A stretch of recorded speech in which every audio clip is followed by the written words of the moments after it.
I had to respond to this because of seeing how people treat animals. And you know how they tell us the, there's certain people that, harm, hurt, abuse animals, and how that's one of the signs, right?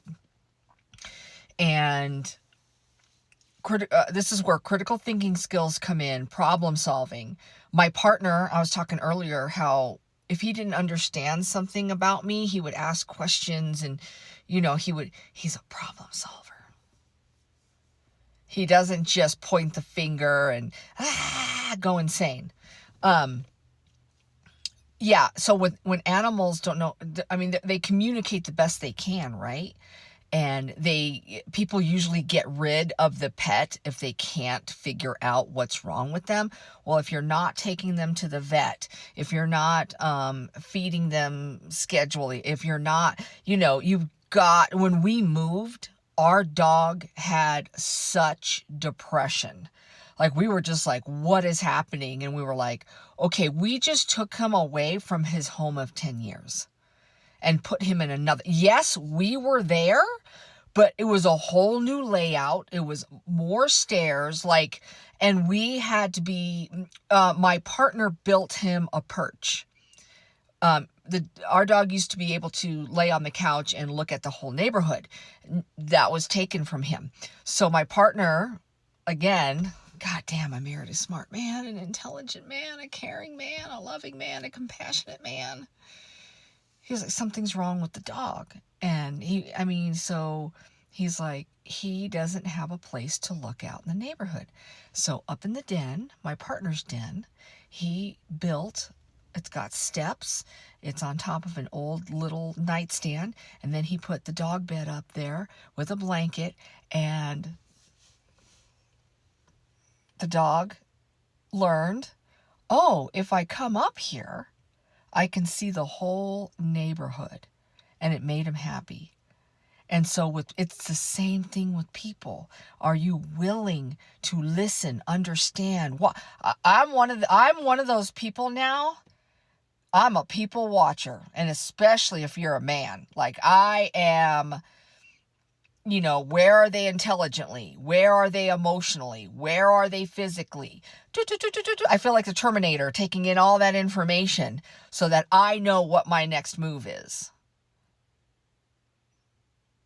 And I want more women to be like that. Because again, I was trained to believe whatever a man told me, and you don't argue, and you say yes, and you sit there and you smile and you be pretty and act fucking dumb. And so that he can feel like a man.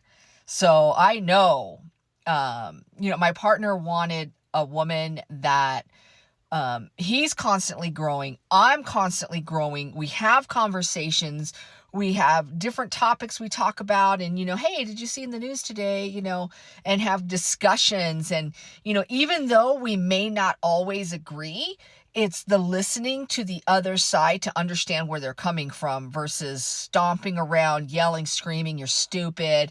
This is I'm used to all that crap that came in relationships where you don't know who you are, and the traditional male-female gender roles. Like, I come from all that. And they're like, there's no growth. There's no growth in that kind of relationship. And the two of us are constantly growing at our own pace and together. So we're constantly, we are just, we're good. And I want that for more people. And that's when the haters come in, the grumpy men who don't know how to get out of their own way and learn to be better and learn to listen and trust what we're telling them. They fail every test, even though we're giving them the answer. You're just like, you're fucking exhausting. No wonder nobody wants to pay attention to you, talk to you, and they're desperate for attention. Desperate. Like, I hear it, I see it, and I'm like, God, nobody has loved on you. And I don't just mean sexually.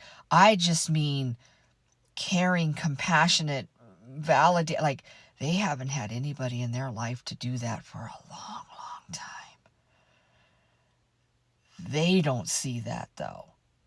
and they think they're, by making fun of me and putting me down and stalking, and you're like, you're that desperate.